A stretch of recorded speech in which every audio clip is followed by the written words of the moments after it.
กำลังเริ่มงานเบิ้งว่าจะได้กินบ่ปิ่นใหญ่ไปเลยเพราะว่าสุดก่อนเนี่ยเขาปิ่นหมูบัดนี้เขาลองปิ่นงัวลองเบิ้งลองปิ่นงัวลองเบิ้ง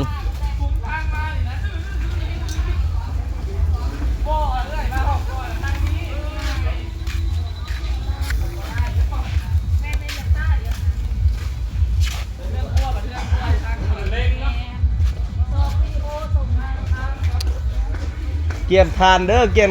ทานนะมาเร่งรถทาน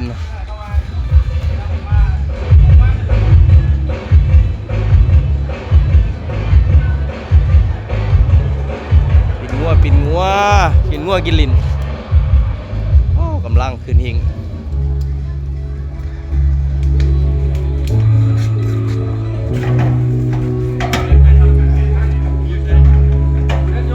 กำลังขึ้นหิงกำลังขึ้นหิง